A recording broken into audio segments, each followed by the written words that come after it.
Hello and welcome to the Mik One podcast, where I sit down with industry leaders to discuss the project to product movement.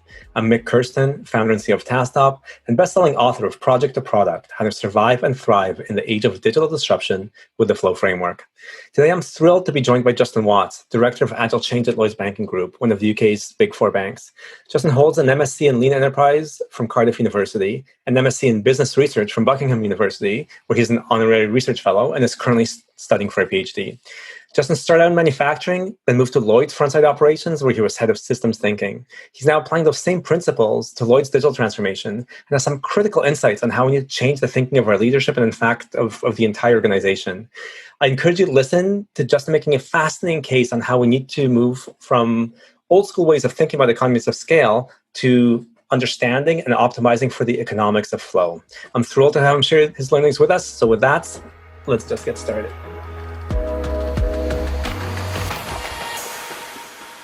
Welcome, everyone. I'm here with Justin Watts, who's the Director of Agile Transformation and the Methods and Tooling Leads at Lloyd's Group. And I got to meet Justin through interactions around the masterclass that he was running for the Lloyd's Transformation Leadership Group, which actually included one of Lloyd's board's members. I've been amazed at how Justin's approached changing this organization. Justin, I think the organization's more than a few years old, around 250, I think.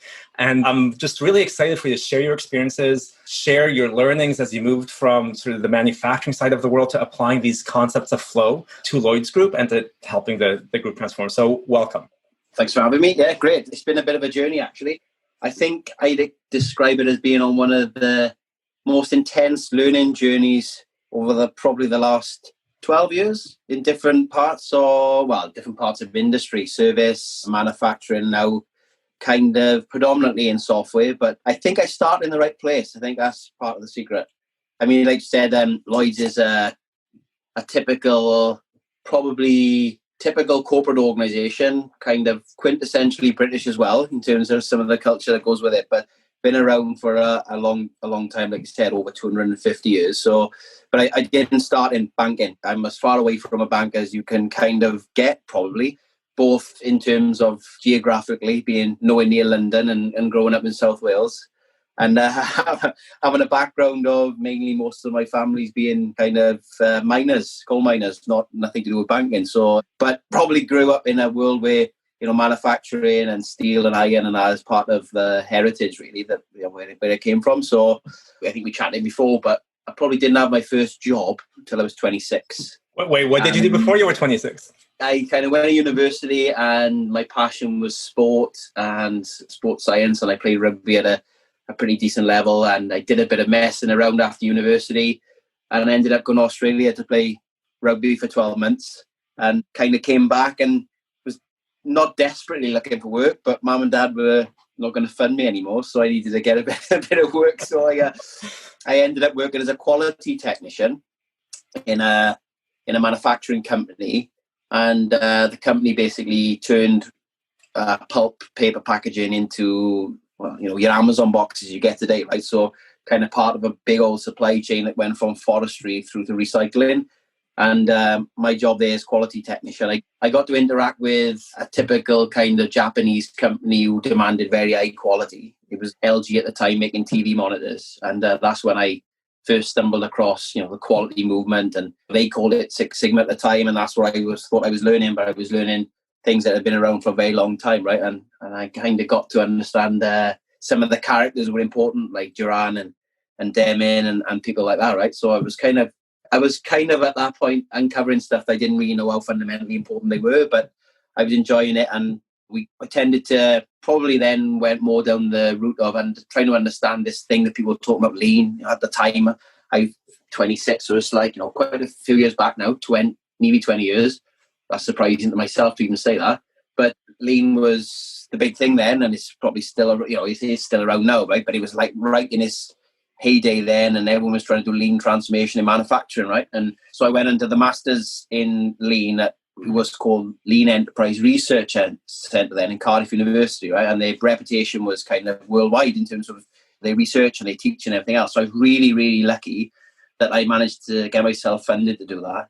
And then at the same time, I was taken from the manufacturing operation and asked to be part of a lean transformation across Europe. And at that time, then I was learning from some of these people who were really good in their field, and then doing a transformation. So I was learning theory and putting it into practice.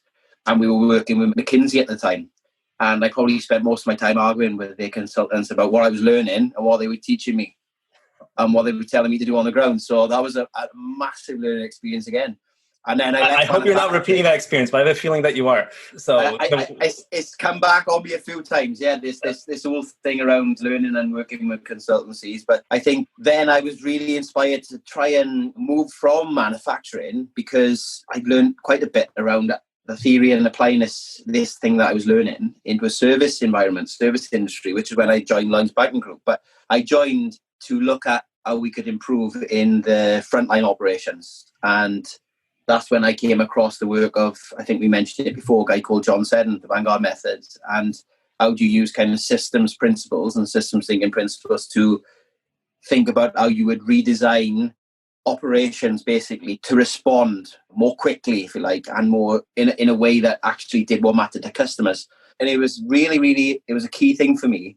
And even though I'd been studying Lean with Cardiff, I learned more about what I thought I was learning when I started to understand John's stuff in the service environment, about what TPS was all about, not Lean, not what the consultants had turned it into, but actually the core fundamental things that I was learning about Ono's method around how TPS actually worked, and applying the principles to actually service operations in terms of how they work from a customer perspective.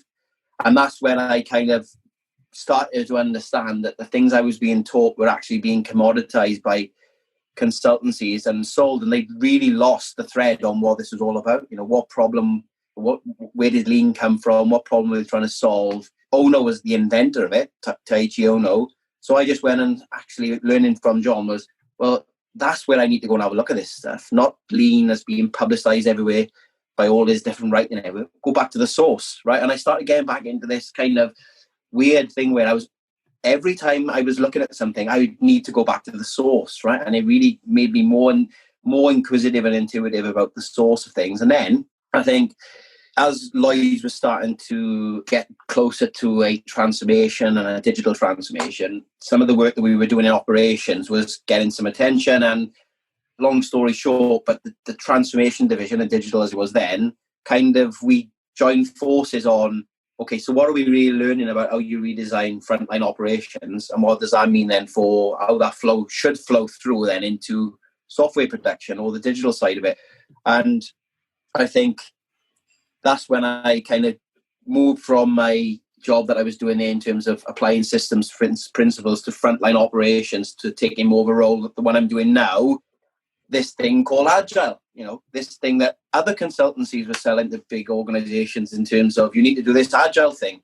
So again, where did I go? Back to the source, right? And the thing that John said and always taught me, right, really early on, was that whenever you're looking at something, is what problem were they trying to solve, and do we have the same problem? So when I first took on the role, I went and researched, because I'm a researcher as well. I got an academic background. Some people call it nerdy, but I quite enjoy reading. But, I went to the source. I went and did the research on the Agile Manifesto. I picked up all sorts of papers and just really got into it. And essentially, when I did my research and I tried to answer the question, what problem are they trying to solve? We don't have to go through it now, but essentially the problems with the waterfall method, sequential method, not being fast enough, not being able to respond to the requirements. Did we have the same problem in Lloyd? Yes, absolutely. And actually then the link to TPS was, Ono was trying to solve the same problem, right? He was trying to respond to the rate of demand. He had a cost problem. He couldn't afford to produce like Ford. He couldn't afford to produce like mass production. He just couldn't afford it, right? He didn't have the natural resources to do it. So he came up with the concept of flow in manufacturing. And that's when I really started to think about, okay, if we're really going to go after an Agile strategy, what is this all about? Because I just felt that the Agile movement was going down exactly the same route as the Lean movement, where it had been, again, commoditized and sold by big consultancies, and they really lost the thread, really lost the source of the problem to be solved. And that's when we just sat back and said, well, let's simplify our Agile strategy and let's base it all on flow.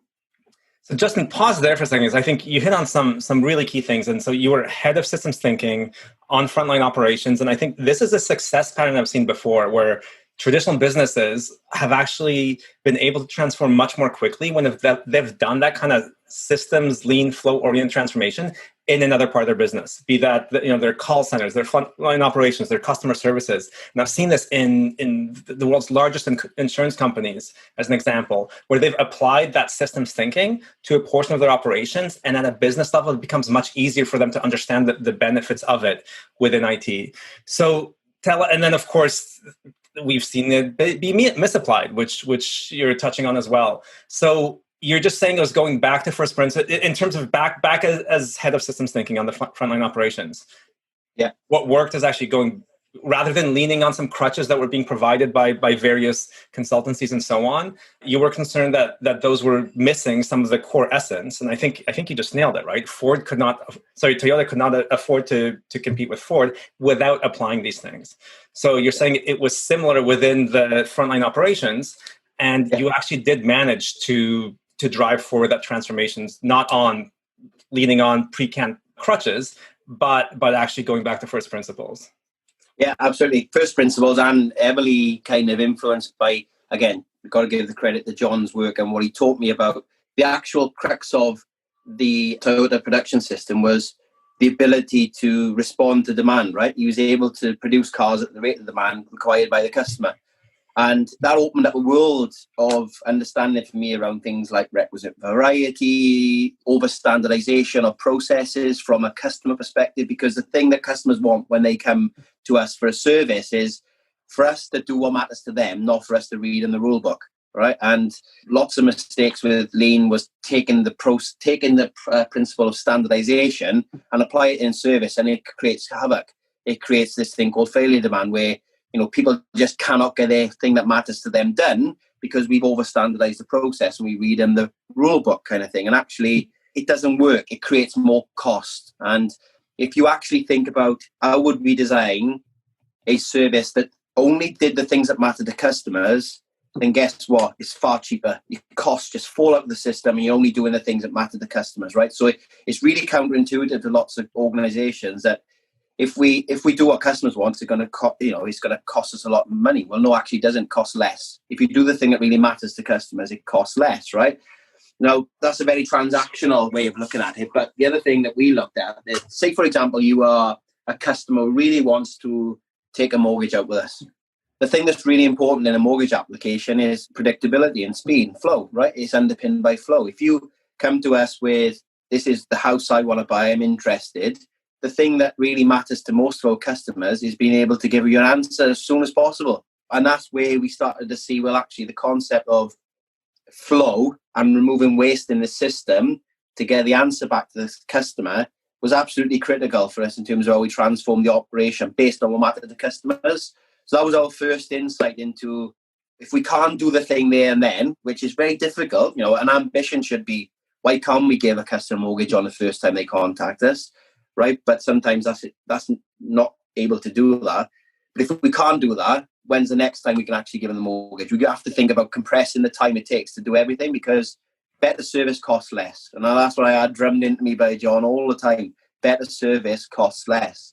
And we learned so much about how we take those principles then from the customer-facing operation in two ways. Right, number one was, if we're really studying what matters to customers, surely we should be basing our software solutions on those things that we're learning.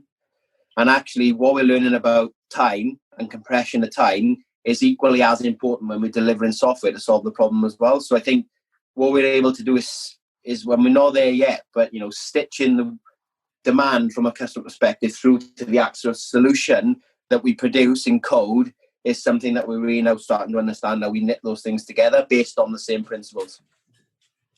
Absolutely. And by the way, we'll put a link to John's work in the additional materials section. But I think this is the different kind of thinking that you've been able to apply first on the front line. But now let's talk about what you're doing in terms of the software and IT side. But yeah, better service costs less, and actually re-engineering around the customer rather than around internal processes or internal silos leads you to that result.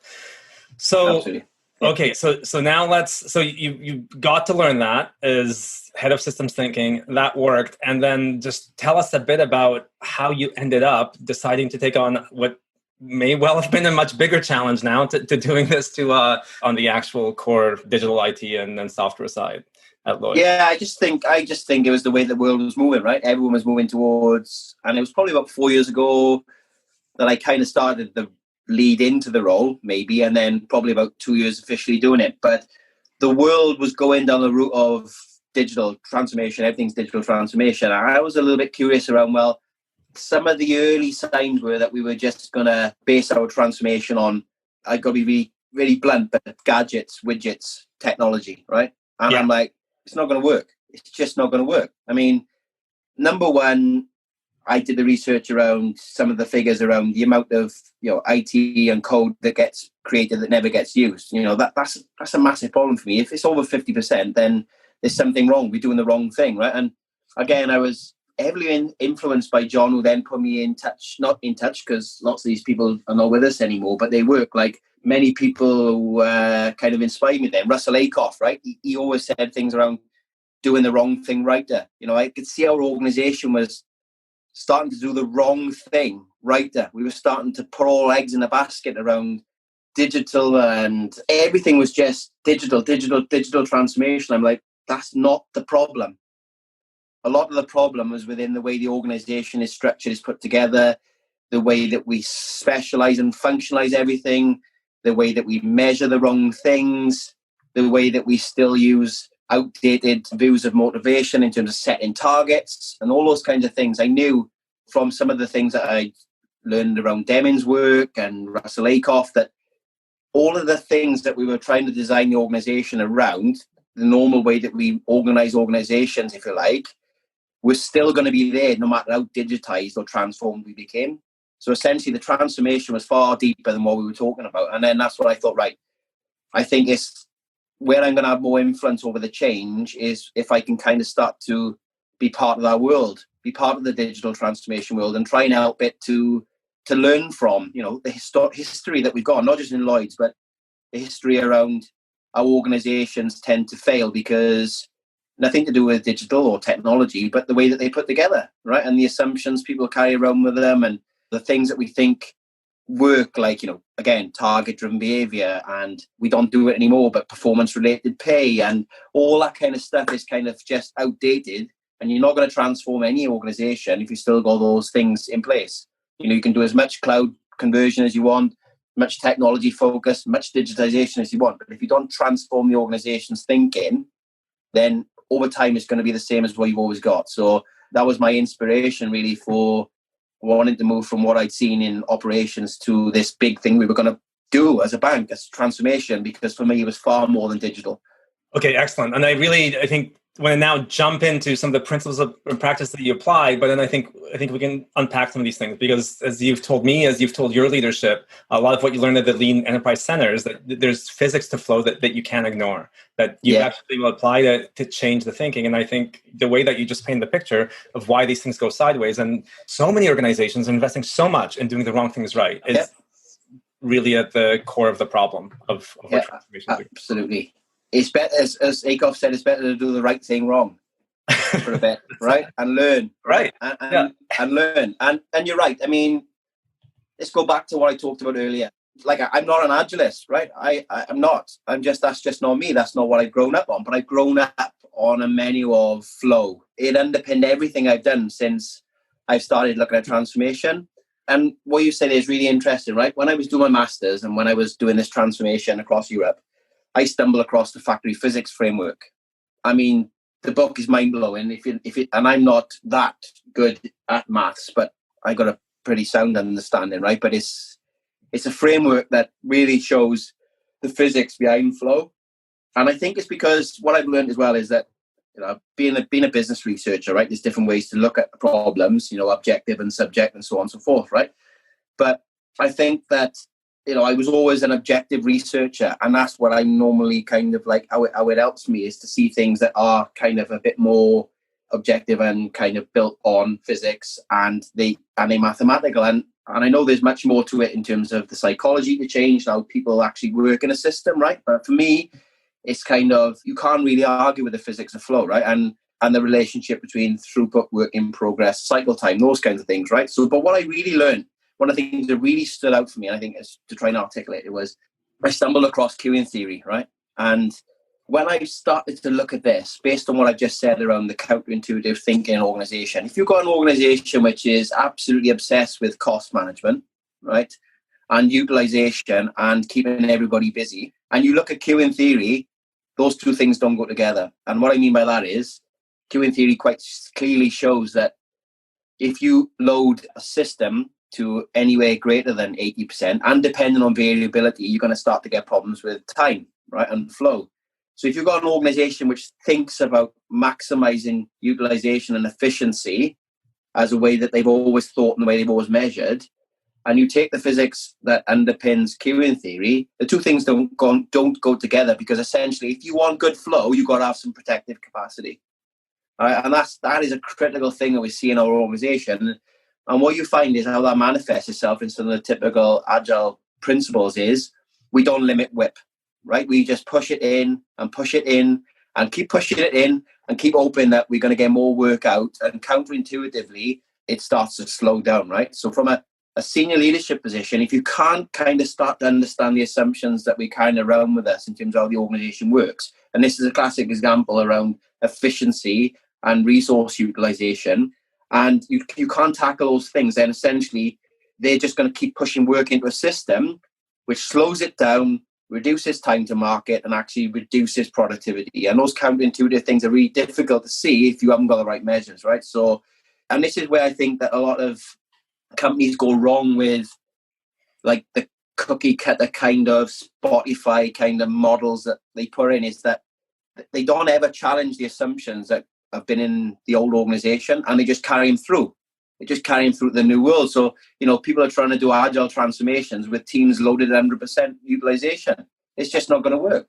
You're not going to get any improvements in time to market with teams who are fully loaded all the time, because what happens is, and this is clear because we see it all the time, is when there's too much work in progress, you get context switching, and then you get basically people putting work down, picking work up, multitasking, and actually productivity goes down, right? So it's very, very counterintuitive. But what I'm trying to say is you have to challenge the thinking and the assumptions that we built the old thing on before we actually think about how we transform the new thing. And to your point earlier, the way that we try to do that in our transformation is move away from, do this, a method, to actually the principles. And I think that's what you wanted me to chat a little bit more about in terms of, okay, so why did we choose those principles and how does it relate to what we just said? Yeah, and just hold there for a second, Justin, because I think you just hit the most essential and important point, right? Which is understanding, and we don't have to call it queuing theory for every executive, understanding the actual dynamics of flow. And one of those most core principles is that when you load things to 100%, which is so, and I'll actually go a little bit deeper. One of my core reasons for creating that flow framework as it is just to expose these dynamics to leadership, so that they could actually change their thinking and understand this doesn't work. This truly goes against the laws of flow. Those laws have been around for several decades now, right? They've been very well documented by people for product development, like Don Reinertson and others, right? So you've been able to apply them across your entire career. Yet, for me, the most disconcerting finding of looking at the last 2 years, it's been 2 years since Project Product was out there and the flow framework was out there, the last 2 years of applying the flow framework is that WIP and overloaded value streams are the number one problem that we see across every enterprise organization, even though it is one of the most obvious laws of flow, right? And it is, in a fascinating way, it's one of the easiest to remedy, right? Where you actually, you need to understand it at a business level, obviously, do the right thing in terms of managing WIP instead of having it manage you, and you actually get more of the results that you're after in terms of velocity and capacity and so on. Absolutely. But counterintuitive, right? Because who's going to build in protective capacity? Because that costs a lot of money, apparently, but it doesn't really. Yeah, exactly. So, and I think that's the key thing. And so what I love about I just go through some of these and let's dig in, because what I love about what you've done about creating Lloyd's transformation principles and practices is that they capture this in a way that's meant to be, it's just much more tangible and meaningful to business leaders. So aligning work, improving relentlessly, learning rapidly what matters, optimizing the flow of work, making work visible, and then driving out fear to do that. So I think I got all of those right in some work. But if you could just take us through some of what's behind this and how you're basically trying to make sure that these dynamics, what you talk of as the laws around flow, what you've actually seen put in action, and you've seen the dysfunctions of not understanding them, if you could just unpack some of these 7 principles for us, or 6 principles, I should say. I think you're working on a 7th. Yeah, I'll start with optimize the flow work, because there's a thread here, right, in terms of the thing that underpins our strategy is flow, right? For me, it's kind of like, why did we go there? Because we were implementing an agile transformation. I went back to the source, and when I did my research, it was very simple, and simplification of the strategy, the flow, is what's going to give us it's just going to give us our constancy of purpose, right? Because it's not around stand-ups and ceremonies. They all enable us to flow at the end of the day, right? So flow is what we based on. We started with the principle of flow as the center of everything we were doing, right?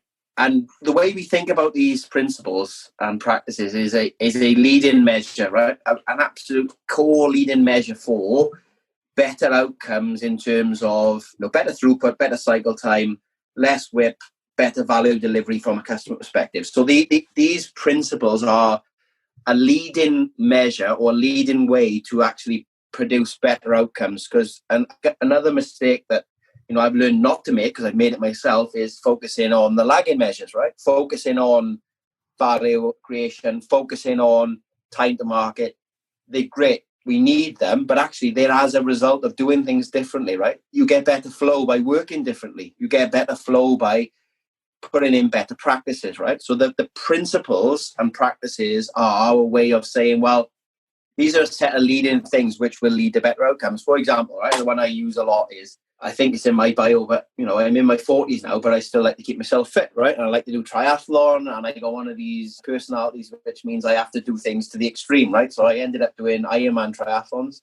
And one of the things that's really key when you're naturally a bigger chap who played rugby all his life and you want to do Ironman triathlons, and weight is critically important, right? So I set about a program of trying to lose some weight whilst I was training, right? And it kind of occurred to me, my lagging measure was the weight on the scales, and just by trying to look at the scales and wish I was light, I wasn't going to do anything, right? So the leading measures were things like my calorie intake, whether I did my training program, have I done my stretching, whatever, right? But there was a set of leading measures that if I knew that if I'd done those things differently, like ate differently, stuck to my program, I get on the scales and the lagging measure would all of a sudden go, oh yeah, you're a bit lighter, well done, right? But just by staying at the scales, wishing to get lighter, nothing was going to happen, right?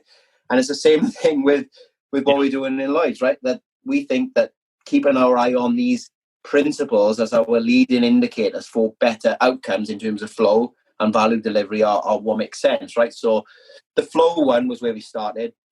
And then we started to think about what are all the things that actually help the delivery more quickly of the right things to customers, right? So classic thing that we took from our operations learnings was, how do you learn rapidly what matters, right? And we've kept the language really consistent as well. And the things that we learned well about how to redesign a process flow was to really understand what matters to customers and then base your design around that, and the better service costs less, right?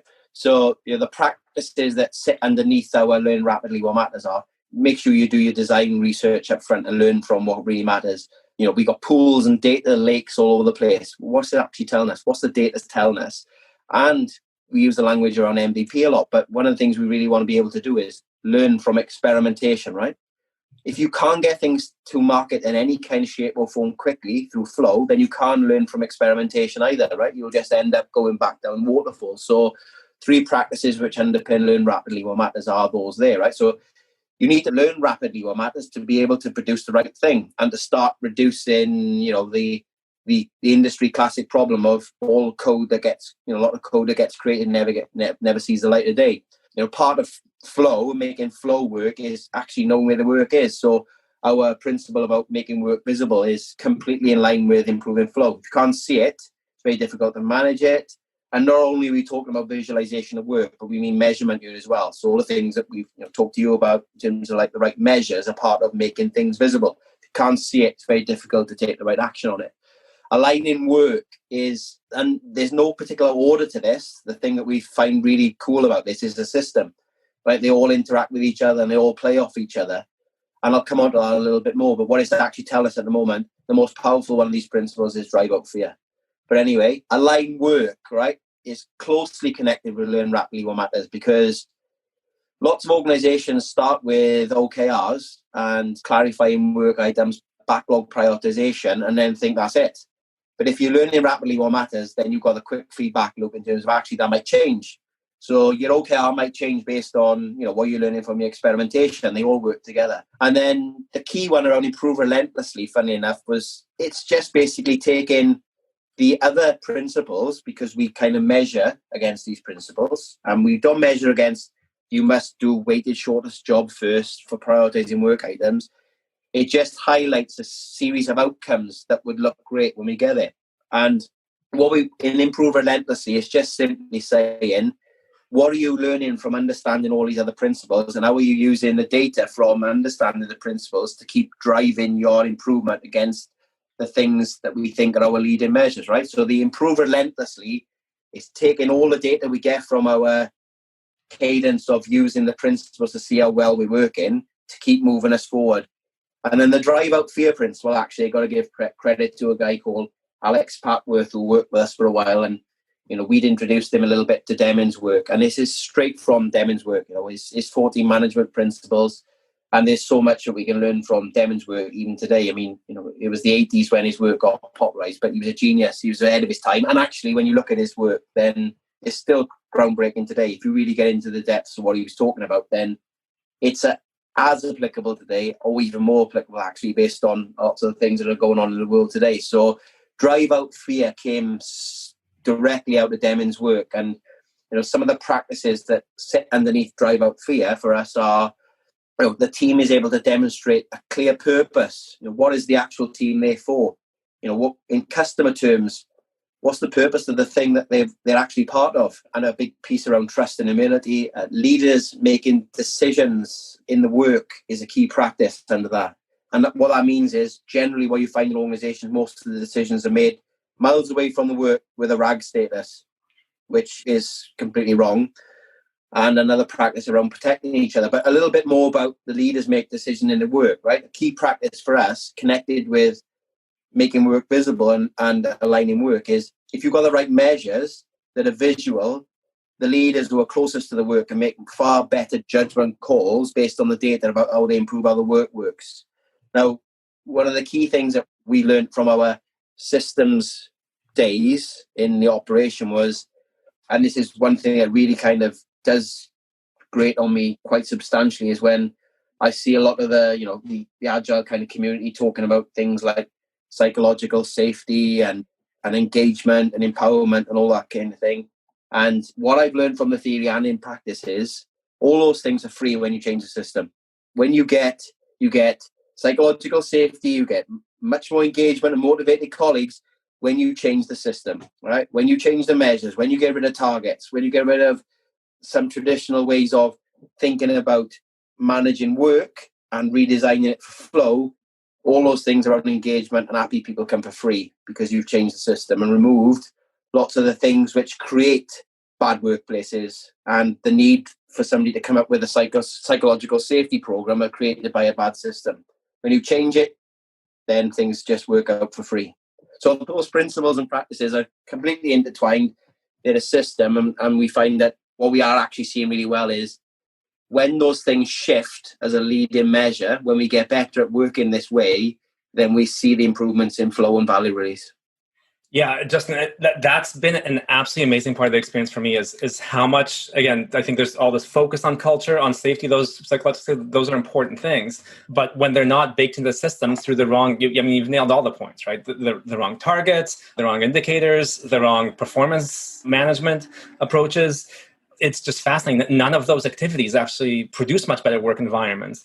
But what we've seen in terms of focusing on some of the metrics that you mentioned, so end-to-end cycle time, so flow time, the whole time through a value stream, it doesn't measure one silo. It's no longer development or operations or something upstream or a governance process that people are blaming. everyone's just focused on improving this one metric, which is customer centric, how quickly customers get value, how quickly they get features or quality improvements. And once everyone's focused on that one metric, it's just amazing what happens. You need some psychological safety and you need to drive out some fear for people to make that visible. Once they make it visible, all of a sudden they're not being blamed. The system is being blamed, and an artificial bottleneck that's there is being blamed, or an underinvestment in the architecture, which everyone done. It exactly. shifts the blame from the people to the system. Once again, you make these things visible. And I think the way that you said it, I think is just such a good way of articulating it. It is, to me, it's always about what you said is it's about leading indicators. And this is why I structured the flow framework the way I did, right? On the left is the flow metrics, which are the leading indicators. On the right, you've got the business results. If you're only looking at the business results, you just won't get there. The feedback loop is too slow. With flow, your feedback loop is a sprint, right? Can be a week or two.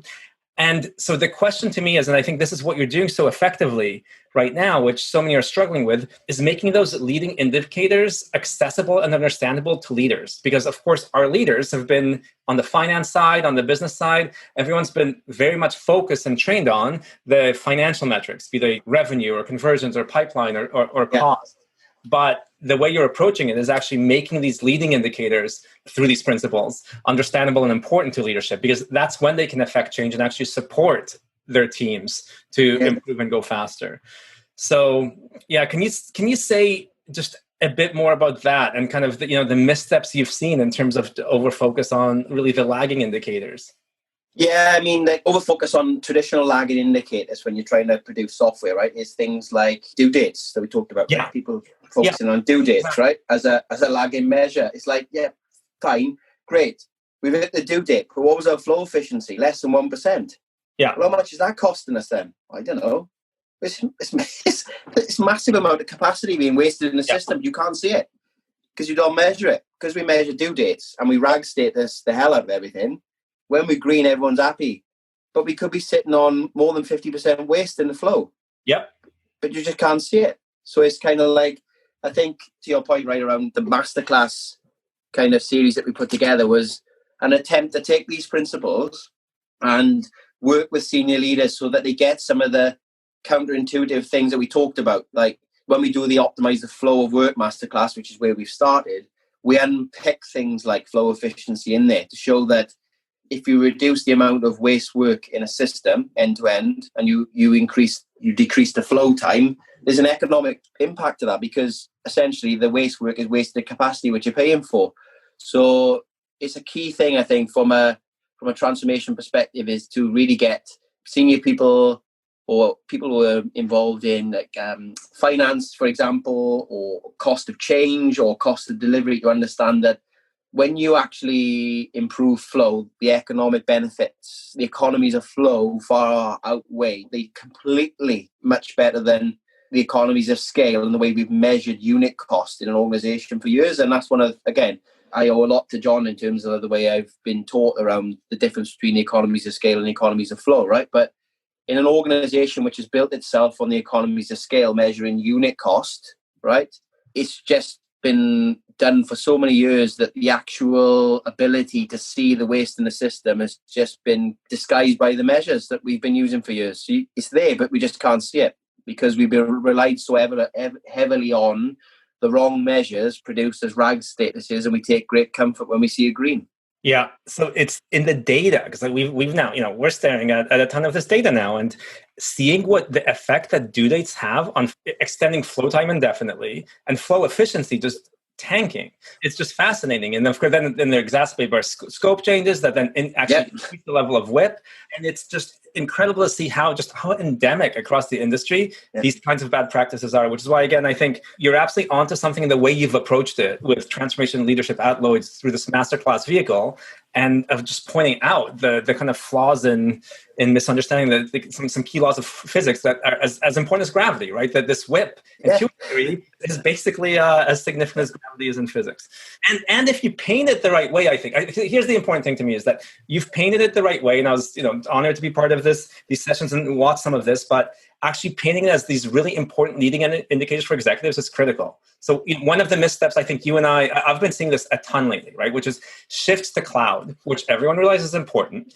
And there are very important economics to cloud. But if you don't actually understand the economics of flow and you move to cloud, I've seen this over and over and over, which is there's a cloud deployment and nothing, significant investment, great technologies invested in, and nothing is moving significantly faster because the economies of flow were ignored.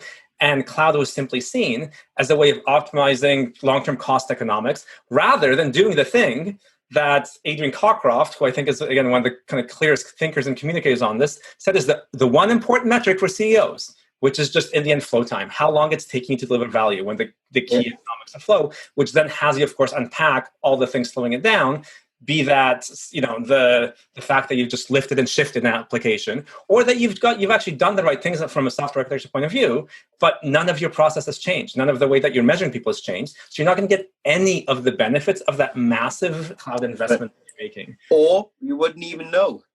Or you won't know. That's right. You won't know how much exactly. You don't know how much benefit you are getting. So yeah, this has been a fascinating thing is in terms of these things that are fundamentally have good principles behind them. Cloud, the way they're being deployed. You touched on the Spotify model, right? When my teams first started adopting some of the notions of the Spotify model, that seemed good, but they were focused on flow, not on some cookie cutter thing that came from a very nice white paper. But again, we're seeing these things completely misapplied right now without the right kind of physics underpinning them. Yeah, absolutely. I mean, I just reflected on a little note I wrote here in terms of one of the things for, say, for example, senior leaders looking at software teams, right? Go back to manufacturing, right? And queuing theory and what we talked about utilization. As a factory manager looking at a physical unit, and I know you've done a lot of work with BMW, right? In your book, the case study. And as a factory manager, you would look at a system and you would know that how much demand was coming in, right, from the customer and how much capacity you had. And they're fundamentals. If one outstrips the other, i.e. demand is greater than capacity, you're in trouble, right? You cannot have good flow in that environment because you'll end up basically whoever shouts aloud is scheduling, you'll end up making more stock than you require. It'll just go to pot from day one if you've got more work to do than you can handle. When you think then about a level of aggregation, whether you're looking at a portfolio, an IT portfolio, right? Or a software development team. Those principles, that principle about utilization, whatever level of aggregation you're looking at, they hold true. So if you've got a team with more work than it can do, you'll never achieve good speed to market. If you're looking at portfolio of work with more work in it than you've got capacity, you stuff from day one. You get context switching, you get the business shouting, where's my thing? You get changing priorities, you get multitasking, and you get slowing down the productivity, and you get into a vicious cycle. So, even at that basic level of aggregation of how much work's coming in, how much work can I do, these are really counterintuitive things in service organizations. When you get further back in terms of where software and IT is done, a little bit more in focus at the front end because you've got real customers calling. But, taking those principles into software delivery are counterintuitive, number one. But actually, if we don't get those things right, we'll never achieve better flow. So that's, I think, a good way to think about the level of aggregation for these things. They work at whichever level you look at, whatever system. Yeah, exactly. And so I think it's amazing to see what you've put in place and what you can put in place on that front, because I think it needs to be visible at those higher levels, right? A lot of the technical teams already understand some of these dynamics, right? And as you said, these are not, with your principles and practices, these are dynamics. You can't just take one and apply it. There's an interdependency between these things. Yeah, they're all aligned. They all work together. I mean, that's the thing we are learning about these principles and practices now, that they are so intertangled with each other. For your point earlier around drive out fear, how do you actually get to a position where you start to drive out fear? Well, what we found is that if you take a team and you work really hard on improving flow by really understanding the systemic constraints, not the people aspect, then you start to show that the constraints on delivery are systemic, which in turn then, through the right measures, start to show the real problems in the system, which are not people related. And then you start to drive out fear because you're using different metrics, you're producing different results, and then you start to get to a position where oh, this is actually really cool. We're really motoring. We're doing some fantastic stuff. Can we do more? Can we do more? Can we do more? But that doesn't always work that way, because sometimes you need a really brave leader who might be working in a system where we haven't driven out fear. There is quite a fearful environment. It is kind of delivery date focused. It is very much driven on old measures, and it's very difficult to break the cycle. And you do see a lot of leaders who are completely busy, doing their best in systems which are got flow efficiency of less than 1%. But because we haven't got the right measures, we can't see it, and we can never make any time to get better. So it's definitely, we're not going to get into it today, but what we've learned as well is about how do you intervene in those systems to actually make them better. And there's definitely a piece where we take our kind of value stream leaders offline for a bit, so they actually study what's going on in their work end to end. What we find is we've got some transformational kind of results, and the only reason we've got those transformational results is we've taken the senior leaders to go and study the flow themselves. Yeah, and here's been I think that's a key thing, because this has been an interesting learning, for me, with some of what you've been doing, what I've been seeing elsewhere. And you mentioned early on is that what concerned you early in software was that it looked like 50% of systems weren't being used there, and the standards report had 70%. And I remember reading those things early on. It's like, this is completely consistent with my anecdotal experiences, which is just the sheer amount of waste in the code bases and the systems is astronomical. 1% flow efficiencies is egregious, right? You can imagine manufacturers saying a 1% flow efficiency. So I think the really amazing thing about that is that these systems are actually easy to improve. So one of my favorite things I've seen, and I'm very happy that as always borderline whether to keep the happiness metric in the flow framework or not, right?